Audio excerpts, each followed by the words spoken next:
Welcome back, beautiful people. This is another episode of An Untold Narrative. And this week's guest actually has been on the podcast before, so we are stoked to have her yet again. The lovely Ann Duskus joins us for the second time, and she, quote unquote, said she dressed up for me. So she's wearing this amazing red collared, I don't know if it's custom made or whatever, but it looks amazing. So everybody watching on YouTube, go give it a thumbs up. And if you're not watching on YouTube, go check it out. But Ann, thanks for joining us again. You really don't need an intro. You're a gem. So I'm stoked to have you again. And we'll just talk about life and art and design and everything in between. I appreciate you. And also thanks for having me again. I feel like I forced myself back into this. So thank you for having me. Yeah. It's what's really amazing is I do ask people to come onto the podcast and have a conversation, obviously. And I find that people today are actually a lot more willing to say, hey, I need more time, or hey, not right now, or I'm not ready yet, than ever before. Because I've been doing this now for almost 4 years. And like previously, everyone was like, oh, it's fine, I'll make time for it, blah, blah, blah, because I like talking about myself. But lately, yourself included, you're like, hey, listen, like I can't do it right now, but I need more time. I'm doing this thing. Like I'm getting back into a rhythm and creation. And so I'm happy that you took yourself first and prioritized yourself and got yourself, gave the space you needed, and now you're back. And so I want to start by just talk about whatever you want to talk about in the scope of that process of, hey, I took a little bit of a break, some things came up in life, and now I'm getting back into it. And because I feel like creators do have those moments in life and they don't talk about them. And so what's it like getting a massive amount of like new followers last year and you're going viral on certain videos, and then you walked away for a little bit and now you're kind of edging back into it. So what's that been like? I think just growth, to be honest with you. I think it took me a really long time to get here. So for those those of you who don't really know like how old I am, I'm 40. I'm gonna be 41. 41 this year. No. Time. We're gonna go back to that question because I did not even know that you were 40 or 41. That is amazing. Yes, And I am a grandma. I thought you were like 25. And what are we doing here? Thank you. Oh my gosh, thank you so much. I mean, Asian Advantage, thank you so much. I'm so grateful for my, ethnicity, but Asians don't raisin. I guess that's what they say.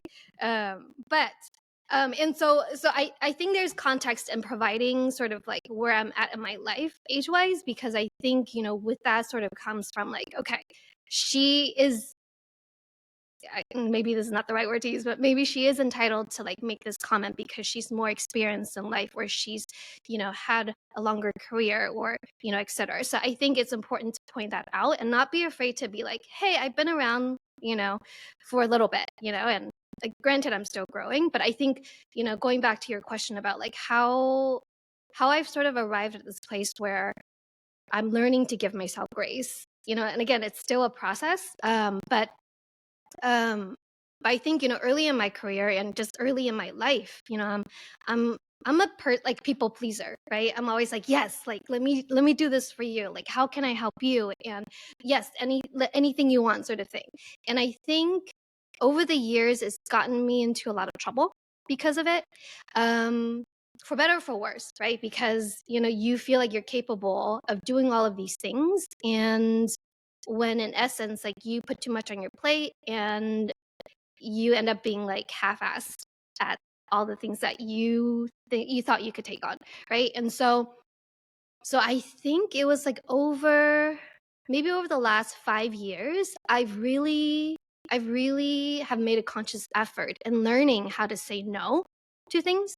And to your point, saying no to things in that moment doesn't mean that we can revisit whatever it is that we want to do or want to achieve. And it's just a timing thing, right? And so for me, when you and I first talked about like, oh, let's have me come back on the podcast, and I happened to be going through sort of like a life moment, like a health crisis, where it wasn't like, oh, like I would totally would have prioritized it, but like really I just can't physically be a part of it, right? And so I think like up until this point is like learning how to say no is one, and learning how to set the right expectations for yourself and for the people that you want to be with or work with, um, and have faith that the other party will understand, you know? Mm. And if they don't understand, then maybe they're not your people, you know? So move on with your life. Have you gotten really good at weeding people who are not your people out of your life? Or Yes. that may be more of a pessimistic perspective, but, or is it, have you been more inviting to the right people to join your life? Which one is it, do you think? Um, so the way my husband puts it, um, he was like, "Why are you so quick at cutting people out, of your life?" And I don't think I used to be like this. I think I used to put up with people's BS, um, to a point where it's affected my mental health. And unfortunately, the hard lesson is this was a lesson that was learned through family, like immediate family.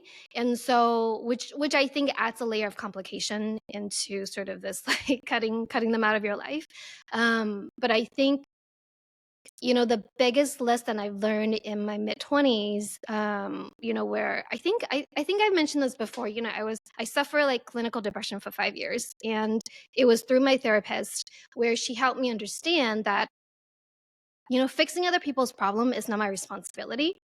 And so once I realized that, then it was easy for me to decipher who's actually good for me and who's actually not good for me.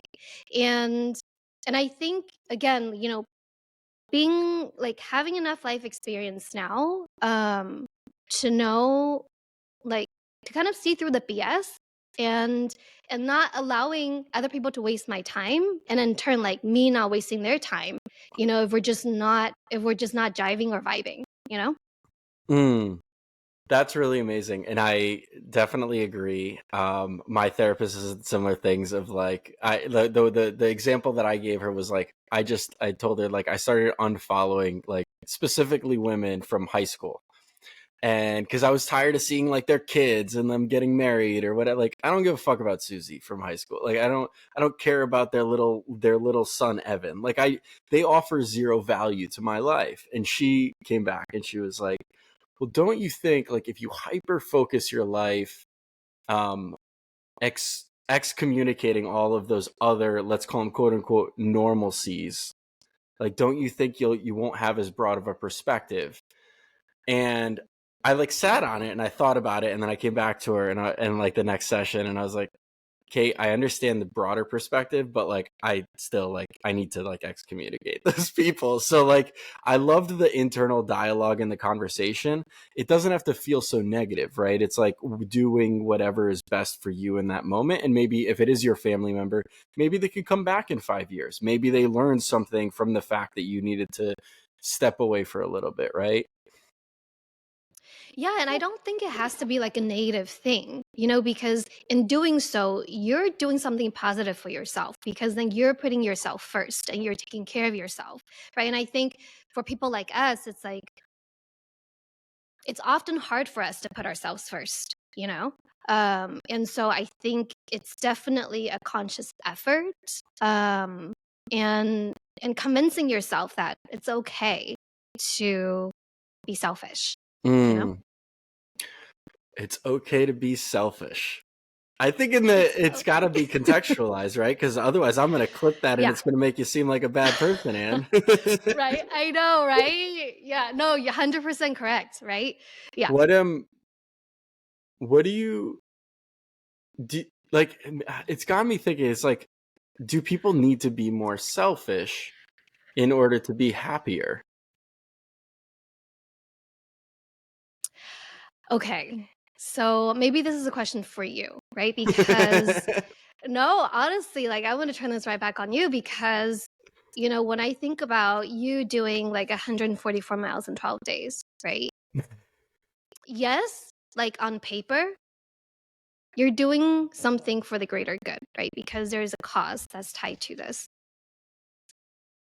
But in order to accomplish this, like this mission that you have for this greater cause, like what did it take for you, like selfishly as a person, in order to get there, right? Because I it seems like such a selfless thing, but but maybe to your, people who wants to spend time with you, people who wants to see you during the holidays, um like you selfishly cannot prioritize them because Mm. you have your own mission that you need to achieve. So in that context, I mean, that can be viewed as somebody being selfish too, because they're focused on their needs. And so like I mean, do you agree that like there's a part of you that needed to be selfish in order to accomplish your mission? Thank you for asking the question. And for those who are just listening on Spotify or Apple, my entire face was completely grinning while Anne was asking the question, because I've actually thought about this before. And I completely agree that a lot of what it's unintentional, but it's the truth of a lot of the things that are mission driven for me on the outside or just from third party perspective look like, oh, Dave's doing something really amazing for a greater good. But there are sacrifices associated to that. And so I recently actually just told somebody a couple weeks ago, I go, I'm probably the worst person to date, like on a personal level, because I'm so selfish in a lot of the things and the actions and the ideals that I want to accomplish. And so you can't put other people first if you're constantly driven by something, right? And you just have to it's all like, the conversation around time, it's like everybody's got time. It's just how you prioritize it. And so, yeah, there's balances, there's definitely sacrifices, but they're all things I think that I've found ways to manage my time with, and people with, and relationships with. And it's not perfect. There are people that I don't see as much as I'd like to, or, things like that. But I think right now, it's a balance of selfish and selflessness. And I think if you can do both in a very positive and good intentioned way, then things will be good. So, but I assume that you agree, and you've taken some selfish steps of late, because I'm going to turn it back on you so I stop talking. Um, what's something selfish that you're doing now to get back in the creative swing of things? Okay, so for context, right? I've taken 6 weeks to take care of my health. Um and and so, being away for 6 weeks from work is very difficult for me, because I'm not one to like sit still. Like I don't watch TV, I'm not into shows.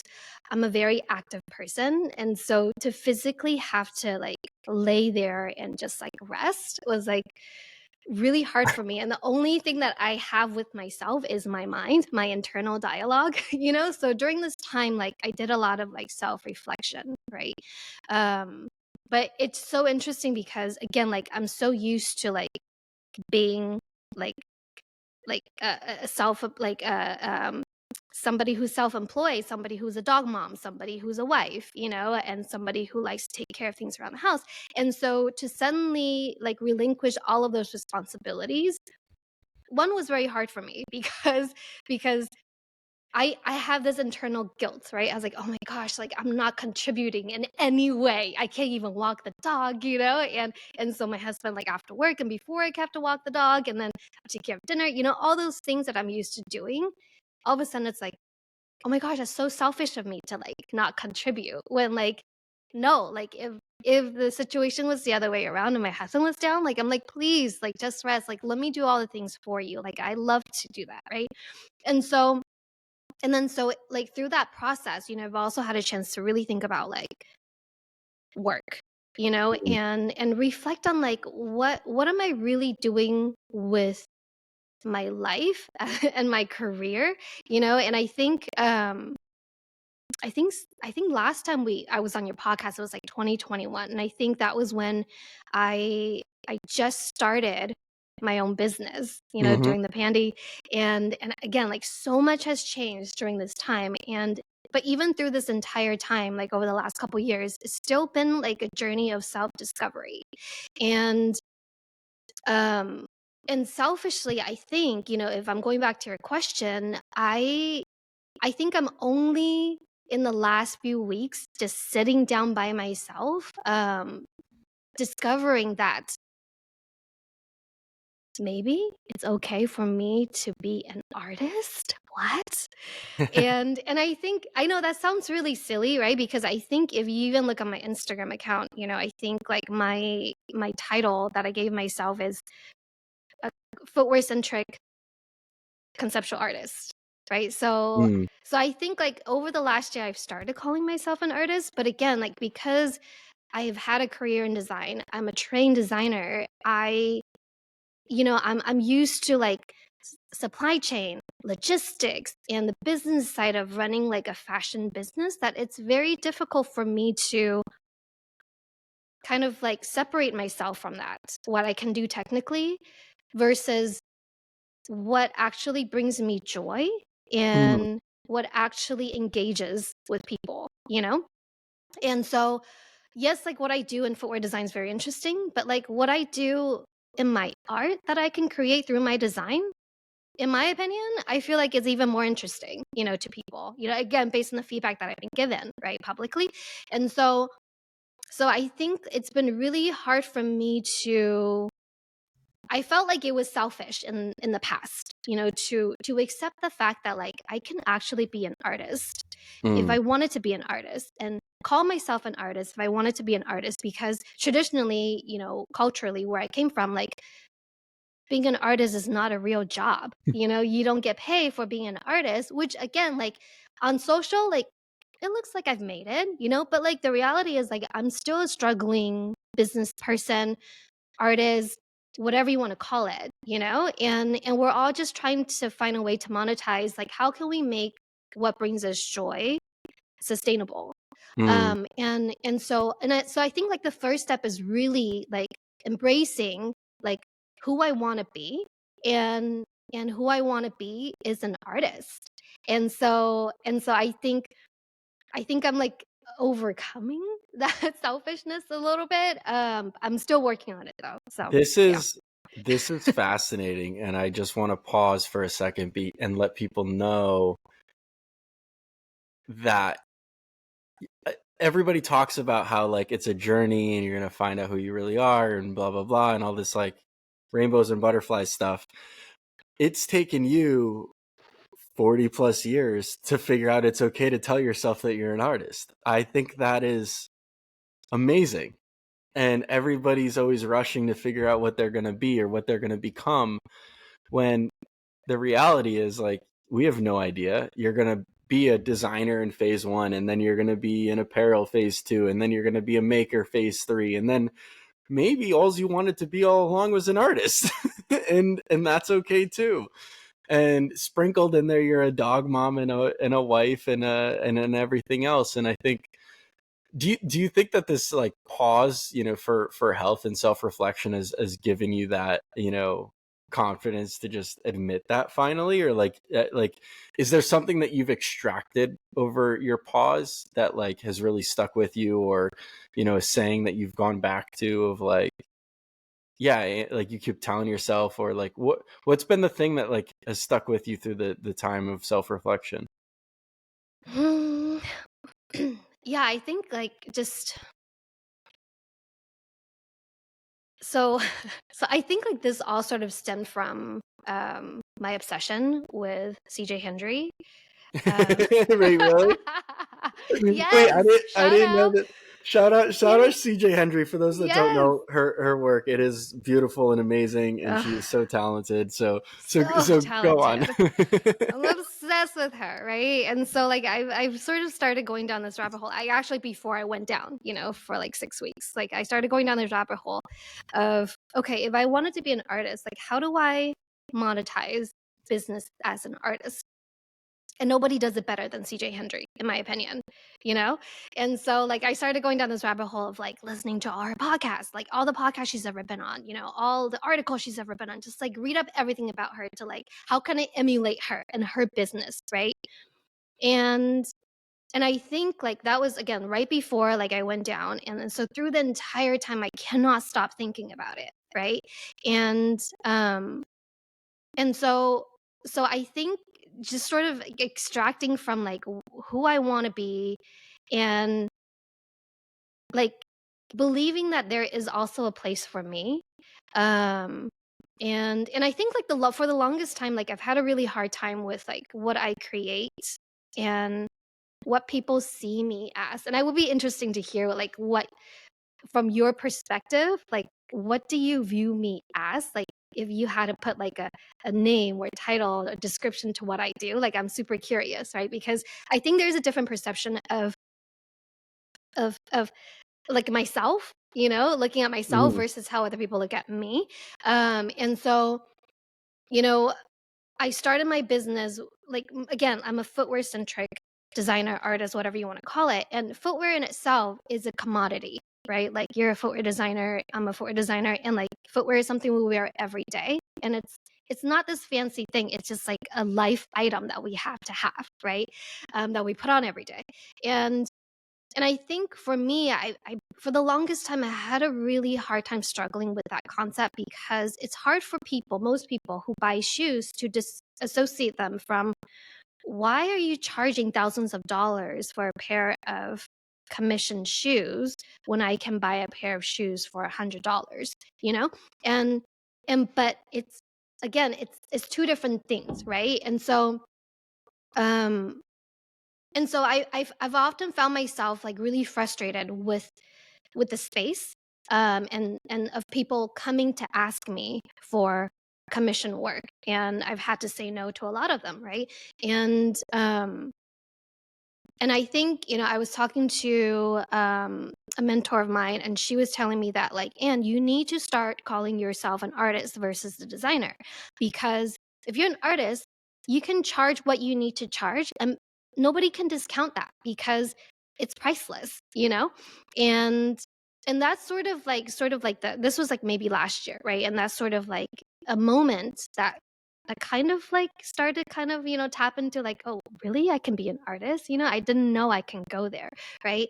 And so I think just through this, like, moment of downtime and, like, really reflecting on, where do I go from here?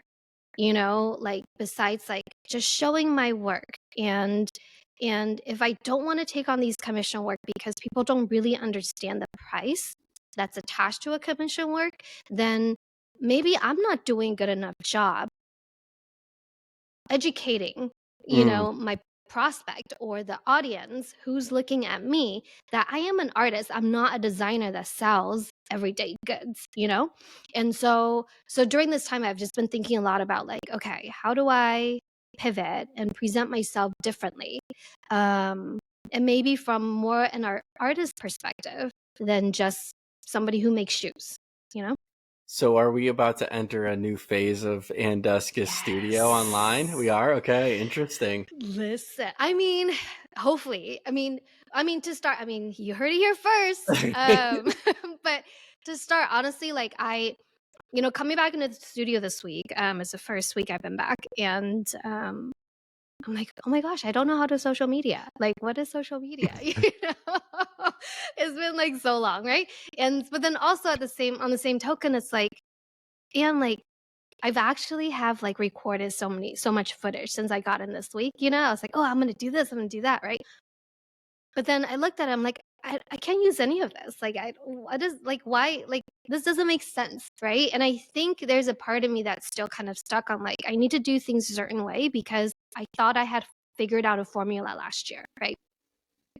When when maybe it's no longer that, and I think I put so much pressure on myself to do things a certain way that I'm kind of stuck in that way, um and when I just need to go back to the basics, right? Yeah, don't um you think you should just you have all this recorded footage, and if it makes you feel a certain way, or if it, you know, highlights the things that you want to highlight, regardless of if it works or not, like, it's still you, and don't you think that that's worth the moment in time?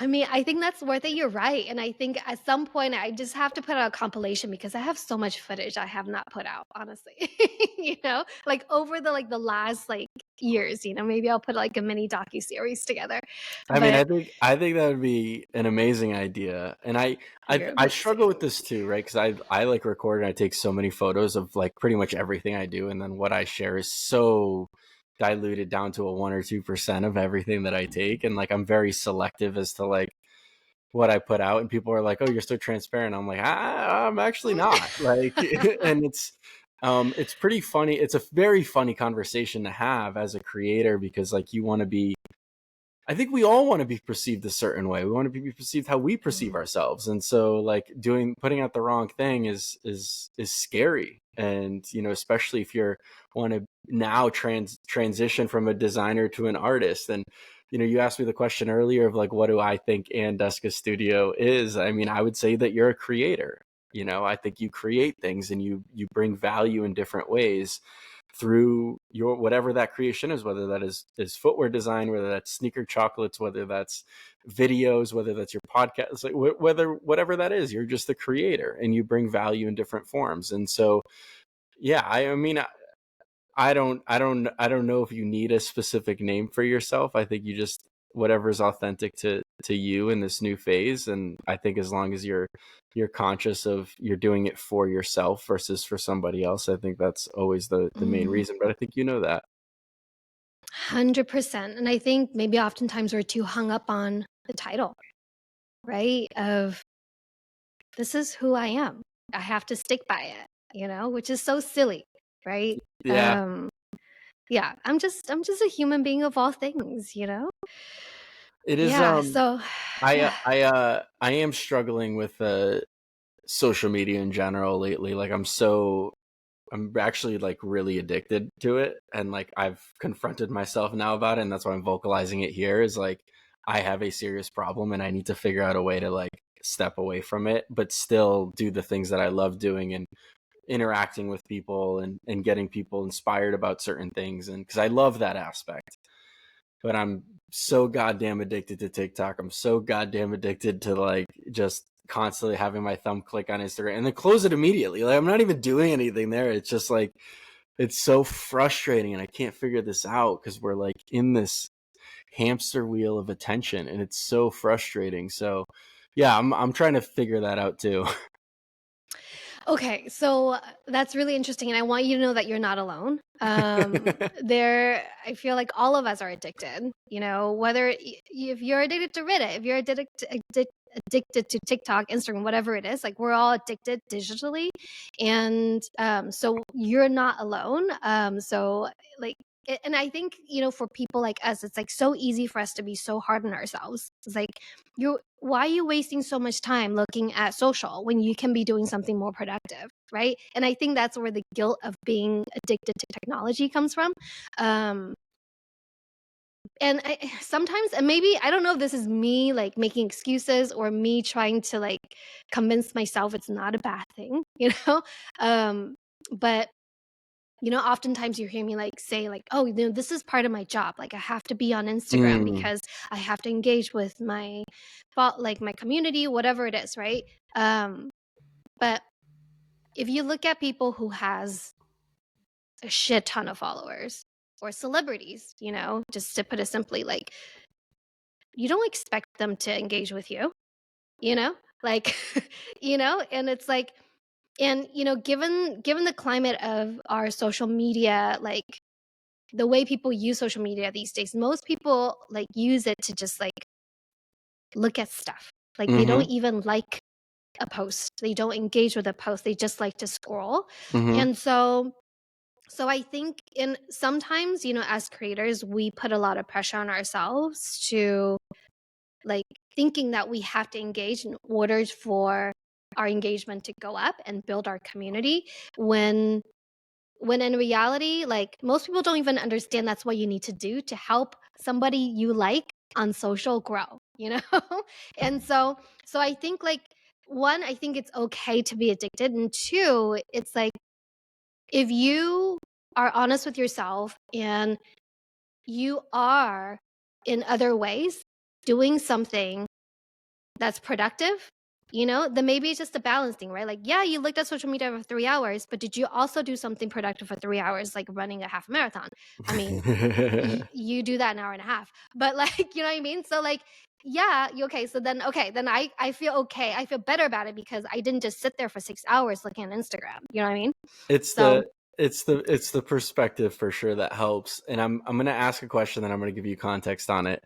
Do you have like a mission or a purpose to why you do certain things? And the reason why I say that is because if anybody looks inside my Instagram page, primarily the caption will say like create to inspire. And what I've recognized in all the 17 different things that I do, it's all funneled down to this one purpose. And that is whatever I do, whether it's this podcast, whether it's art, whether it's footwear design, the goal is to inspire somebody else to go and try something new or go do something or pursue something that makes them stoked to wake up every day. And so that framework actually helps me, because if I'm doing that through social media and somebody sends me a DM that's like changed their perspective, or I see people starting to run because they were inspired based on all my running and chaos around it, then I give myself that grace. I don't know if it's an excuse or not, but it's the way that I frame it. So I'm curious as to like what your purpose or mission is, or if you've even thought about that. oh my gosh, it's constant. I'm constantly thinking about that, right? And like, I love and hate my husband for doing this to me because no one else will, right? And so he keeps me in check. Um, and oftentimes in ways that like I'm embarrassed by because I don't know how to respond to it, right? And so I constantly think about, so he's like, Ann, what's your why? Like, what's your why? Mhm. And we love Simon Sinek, shout out Simon Sinek. And and I don't know if it's because I'm afraid to commit to a why that I have yet to really come up with a why, or maybe I'm overthinking what my why is, right? Mm. Maybe the why is already there and I am refusing to accept whatever it is that's my why. Because if I'm listening to what other people are telling me, to your point, it's like, oh, that's so inspiring, I love this thing that you did, or oh, I love this quote that you said, that I pulled from somewhere else. And so we're just like relaying that information. And so the common thread is like I do hear a lot of like, oh, and what you do is so inspiring, I can never do what you do, right? But in my head, like I guess I refuse to accept that because I always feel like you can do anything you want to do, so Mhm. like you like, don't say that to me, I don't accept. And so I think for me, like, my why is something I'm always constantly talking about and or thinking about. And like on in my notebook where I have a little question for you, it's actually like it actually relates to it. So like one of the questions I wanted to like ask you, and this is actually a really great segue, is like maybe that why is like will can eventually lead to like, okay, what's your end game, right? Like Mm. if you were to ask me like, and what's your end game, like, Dave, what's your end game? Like, I feel like having a why would help me get to my end game, right? And so like um for me, like as a child, I don't know if I said this to you before, Dave, but like I think I was like, I remember like some rando asked me when I was like 7 or 8, very, very young kid. And they asked me, like, oh, what do you want to be when you grow up? And then I was like, and I don't even know how I even had the capacity at this age to think about this. But I remember telling them, like, very clearly, I said, I want to be a philanthropist, right?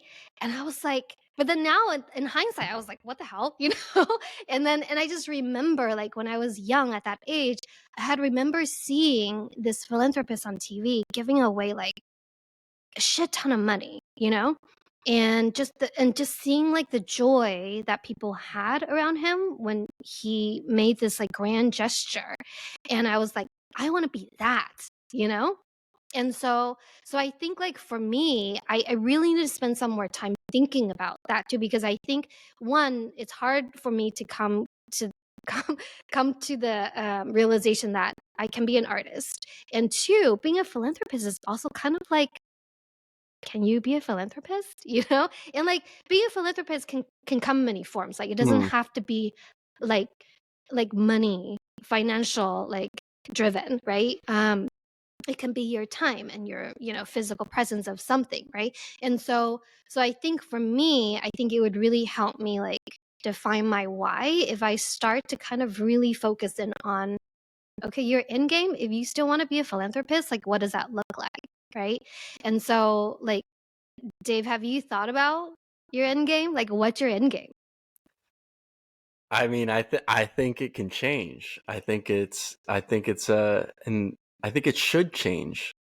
I think so many of us think that change is bad, but I think change is good because, like, in different chapters of our lives, we're in different places or around different people. And I have thought about, like, if when I die, what are for the 3 days that people think about me after I'm dead, because after that I'm gone and nobody cares. What's like something that they think about, and I think my end game would be I gave people a better understanding of finding like their pursuit of purpose. And, originally this has been reformatted in my mind. Originally it was just to inspire like a million people. Like it was like that simple. Like I'd love to inspire like a million people. And then I started thinking about inspiration and motivation and how those are all really bullshit. And like really the source of what needs to change in people is they need to be the most inspiring person to themselves. I I personally don't need outside motivation or inspiration. I'm the most inspiring person to myself. I wake up with such a purpose and such passion to what I do and everything I touch, and I'm so thankful that I've gotten to this place, but it's how do I want to educate more people on finding that, because I think life gets a lot better. And it's a ripple effect. It's if you can help 2, 5, 10 people this year in 2024 to figure out what makes them stoked to wake up every single day and their purpose, then that's going to ripple to more and more people, and we can eventually have a better society around us in general. And so that would be my end game today. I don't know what it's going to be in 5 years or 10 years, but today that is really my true mission and my purpose, and what I get really stoked about talking about and thinking about, and why I try to help as many people as I can. And it's not always possible, but I think I really struggle with, you said something really great about, people are in your DMs being like, oh, I can never do what you do. And then, the answer is, yeah, you probably could. You're just so scared of trying. You don't know if you can sew. You say you can't sew without ever trying to sew. You say you can't paint, but you've never picked up a paintbrush. You say you can't read, but you haven't read in 5 years. Like, it's like you can't do a podcast, but you've never bought a microphone. This conversation is so frustrating, and it really bothers me, this like fear that people have to try things and to get rejected and to stumble, and the judgment of other people. You share something online and then people like don't react, or doesn't get views or whatever it is, and like I struggle with that, and I'm trying to just figure out ways of doing it better, and for myself and for other people. I don't know. I rambled there for way too long, so I apologize. But No, I love that. Wait, I actually have a follow-up question. Um, no, this is so important because I think, like, again, you are very well respected in your space. So I think it's important for people to understand, like, you earlier you said you wake up every day with a purpose, a motivation to want to inspire. How did you arrive there? Like, and how did you like, because I don't think that was just something that you woke up one day and be like, "You know what? That's what I'm gonna do, and I'm gonna find motivation every day for myself in order to do this for other people." Like how did you arrive there? How did you get there? this is an amazing question, and I appreciate you asking. And you're my guest, but I'm gonna answer the question. But you're the guest No, today. we're just hanging out. We're just hanging out. Um, I have a couple practices that have helped me, and I've only recently framed them this way, but I haven't publicly spoken. So this is the first time anybody's going to hear these. There's a couple things. The first, I call it the Trader Joe's effect. Or Costco, you could put a filter in. What Costco and Trader Joe's do is they have this little sample bar station or these little carts, and you can try, bits of food or whatever. And I personally shop at Trader Joe's. And what I love about that is I get something really sample size to see if I like it or not like it. And then if I do, depending on my reaction, I either purchase it or I don't purchase it, right? You can blow that up to anything in life. Imagine if people tried more things because everything's right in front of us. We can go search for a book club to, surround ourselves with more people who read. And like, maybe that's something that you really love, but it would help you if you were around those people. Or, going back to sewing, you don't have a sewing machine, but you can sign up for a sewing class, right? The Trader Joe's effect is so powerful because it allows you to try things in sample sizes, and then you pick and choose the ones. If you like something, okay, do it again. If you don't like something, okay, that wasn't for you right now. And that's helped me a lot, giving me my framework. The second is I love this thing called red car theory. And I don't know if you've ever heard of this. Mm-hmm. And for those watching YouTube and shaking your head, yes.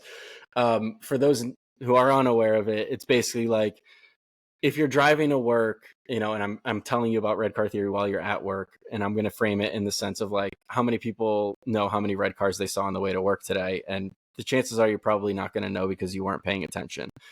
But then I asked you on the drive home, see how many red cars and start counting them, and you're going to actually see a lot of red cars because you're looking for them. The same framework can be applied to opportunities in life. And I really do believe this. If you surround yourself with the right people, or if you're looking for the right things, they actually are right in front of you, or very close to right in front of you, maybe around the corner. And I just don't think people give themselves the perspective to look for those things because they want to be bogged down or give themselves an excuse as to like why those things are unachievable. There's 5 total frameworks. I won't go into all 5, but the third is really just urgency. I truly believe that I'm going to die tomorrow or one of these days, and I'm going to make sure that I maximize all 24 hours in the day, including 8 hours of sleep, because I'm a grumpy bitch if I don't get 8 hours of sleep. And so when I'm awake those 16 hours, I want to make sure that every single day, like I don't have a problem sleeping at night. People think this is crazy.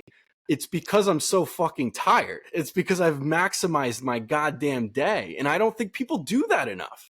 It's like I have so much, I have insomnia. I'm like, chances are you probably don't. Chances are you probably just sat on the couch for 4 hours watching TV and you actually didn't exude your body and your heart and your soul enough. And so I think urgency is such a key component to like everything I do. And I wish people more had it. Anyway, I'm going to stop and I'll, I'm going to spin this back somehow. I have no context as to how I'm going to reframe this back to you, Ann, right now, but I'll let you react and then we're going to go back to you. No, I mean, it's so, again, you have a plan, right? And I think when people look at people like you, right? They're like, oh, David has it all figured out. He's doing this thing at this time and da da da da da, right? And what they don't realize is in order to do all of those things, like you have to have a plan. And I think what I always say just randomly, like in my mind too, and to like my closest friend is like, adulting really, when it comes down to adulting, is really just about time management, right? Making plans and executing, right? And how good you are at doing that. And I think over the years, like we've been actively training ourselves to do that in order for you to be able to wake up and realize what your purpose is and what you need to do today. And for everyone who follows Dave on Instagram, you will know he is a consistent mofo that every Friday he will be like, have the best weekend, you know the drill, And so, but even to that point, it's like, I'm like counting, like, when is he going to miss it? When is he going to miss it? Oh, nope, there it is, And so I think the, I love that, like it's just about consistency, like and because then it's about muscle memory, and Well, then so if you wake up and I think it's similar to even your life, right? And like I'm gonna keep pinpointing your age because you brought it up, and now I can't forget about it. I'm like, holy shit, how is this possible? Like, it's a long enough time horizon. You've worked so hard for so long. I don't know how many years in the industry you are now, but let's say 10 plus. And over the long enough horizon, you figure out what works and what doesn't work, and you've had some success even on social and videos, working, and then you getting clients like, we haven't even talked about any of your work of whether it's PF Flyers or MSCHF or whoever it is, right? And it's like over a long enough time horizon of hard work and discipline and consistency, it's easy to see the things that go really well. And I think that's very true for the things in my career, in my life. And I found these little ways of showing people, hey, consistency matters. And it's as simple as a weekly blog post or a weekly Instagram story, or I tweet, people, not everybody who knows me from Instagram follows me on Twitter, for example, but every Monday I tweet new week, new opportunities to be better every single Monday morning. And it's something I focus just on that platform. I don't need to share it on it. And I just think there's like little ways of consistency matters, like you said, and so does discipline. But it's doing it for yourself, not for other people. It's like, it helps me stay on track. It helps me continue to drive my purpose. And so I think it's an exciting time for you in this new framework of, you have your new beautiful studio and you've shared some videos about it, and you're going to do some really cool things. And now you're back in the swing of creativity and figuring out that you're an artist. And do you feel like it's a new chapter of your life, or are you just like kind of like it's just another year? I feel like I'm opening up a new chapter, to be honest with you, and I'm really excited by the idea of it. Um, but as with everything, like, it's scary, when you take a new path. But again, I feel like I'm grateful for the fact that like I'm usually more excited than I'm fearful. And so yeah, and I think I didn't say this earlier, but I think I said, "Oh, you heard it here first." And I think the goal this year is to have my first solo exhibition, and so like I'm working towards that. Yeah, so thank you for Let's inspiring, because go. I know you've had yours, and it just yeah. So I'm excited. I'm excited. That's amazing. Oh, everybody heard it here first. Um, I had I don't know if you followed TT Finley No, I on. don't. Oh, you should look into her. She's also an amazing female artist out of the UK, and she was on the podcast and she announced her solo show. And now it's actually live this month in the Bliss. UK, but she was on like months Amazing. ago, and she said it first here too. And so now you're doing that, and that makes me really, really happy. And so definitely got to keep us posted when that is, so people can go and fly out and support and show love. And what a cool thing.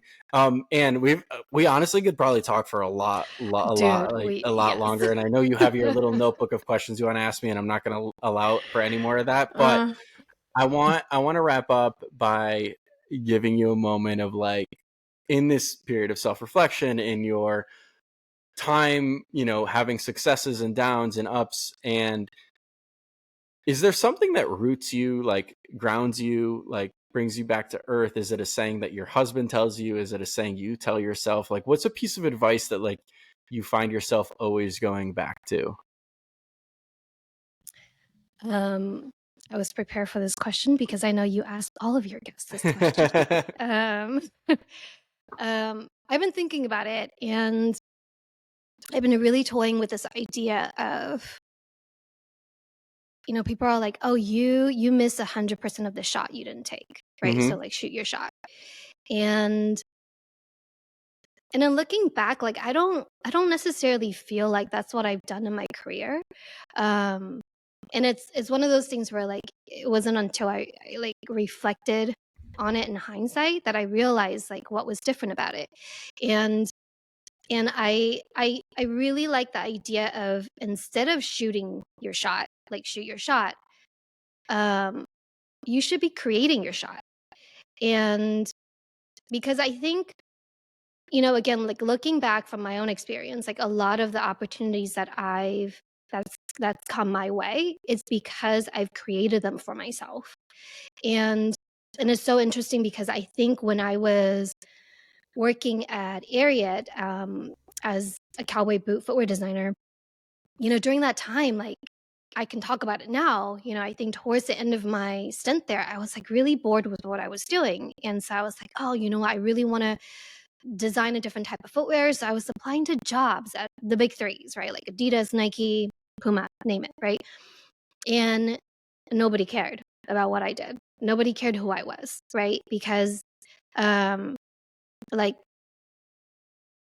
I had cowboy boot experience and I didn't have any other experience and like footwear related experience. But and so once I started my own business, over the last 3 years, I've had two of those three actually. I don't think Adi did, but Puma and Nike, have reached out like, "Hey, are you interested?" Right? And so like, and which is so interesting because now, you know, and this is where it's so important to like put yourself out there because you never know who's watching.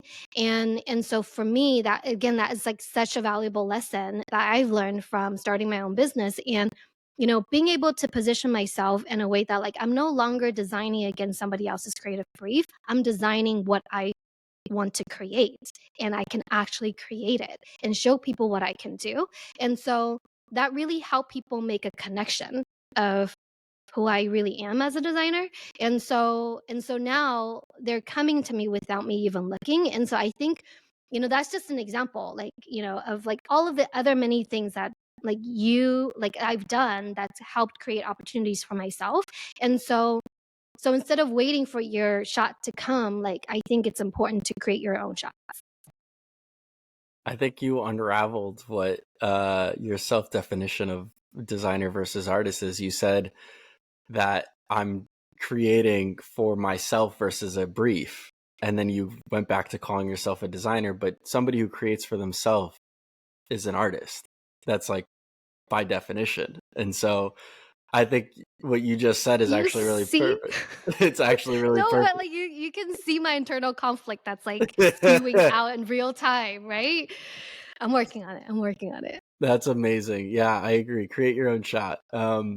And I appreciate you coming back on this show. I know we can talk forever. I appreciate your time, and I'm stoked for the rest of this year. You getting back into the studio, you getting back to creating what you want to create, and however that takes shape and form.